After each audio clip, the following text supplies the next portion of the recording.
বন্ধুরা সকালবেলার এই নাস্তাটা রেডি করতে মাত্র 5 মিনিট সময় লাগে আর মাত্র 10 টাকা দেয় এই সুন্দর একটা রেসিপি বানানো যায় আর মন বইরা খাওয়া যায়। তো যাই হোক এইটা ছোট থেকে বড় সবাই পছন্দ করব।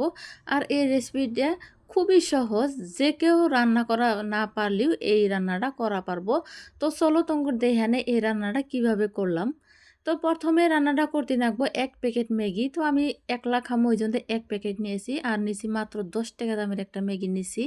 তো হেনে আছে 2 মিনিটে 2 মিনিট আছে, কিন্তু আমি 5 মিনিটে রেডি করছি। তো যাই হোক, আর ম্যাগিটা যে বানামু আমি জাল দিয়ে বানামু না, তার জন্য আমি একটা দিয়ে দিলাম, সসপ্যান দিয়ে দিলাম। সসপ্যানের মধ্যে এনে পানি টানি কিছু ব্যবহার করবো না, দিয়ে দিলাম লিকুইড দুধ পর্যাপ্ত পরিমাণে। 1 প্যাকেট ম্যাগি রাঁধতে যে পরিমাণে নাগবো ঠিক ওই পরিমাণ অনুযায়ী দিয়ে দিলাম।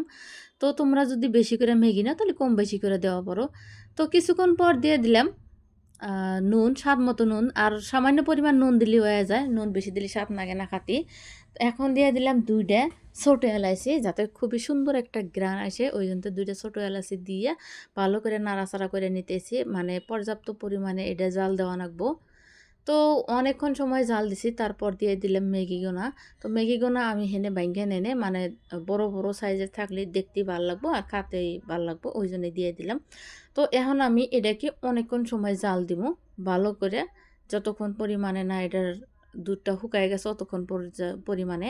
তো হেনে দিয়ে দিলাম সামান্য চিনি, হেনে বেশি চিনি নাকবো না, অল্প চিনি হইলে হয়ে যাবো। আর চিনিটা নিজের পরিমাণ অনুযায়ী দিলি হইলো, যে যেরকম মিঠা খায় ঠিক ওই পরিমাণে দিয়ে দিলি হইলো। তো অনেকক্ষণ জাল দেওয়ার পর এই যে এরকম হয়ে গেছে গা, মানে দুধটা একদম আঠা আঠা হয়ে গেছে গা, এটা সম্পূর্ণ হয়ে গেছে গা। তোমরা যদি পাতলা খাবার চাও তাহলে পাতলা রাখা পারো, আর যদি ঘন করে খাবার চাও তাহলে ঘন রাখা পারো। তো আমি এই যে এনে ঘন করে রাইখা নিলাম। এখন সুন্দর করে একটা কলার পাতা বিছাইছি সুন্দর প্লেটের উপরে, তারপরে এই যে আমি ডাইলা দিলাম, খুবই সুন্দর দেখা গেছে, এটা খাতে কিন্তু খুবই ভালো লাগে। তো যাই হোক ফাইনালি রেডি হয়ে গেছে গা, তো দেখাইতেছি ঠান্ডা হয়ে গেছে গা, এখন খাওয়ার পালা। তো বন্ধুরা আমি যে এই সহজ রেসিপিটা তোমার কাছে পৌঁছাইলাম, তোমার কিরম লাগছে কমেন্ট করে অবশ্যই জানাও। ভিডিওটা ভালো লাগলে লাইক শেয়ার কমেন্ট করে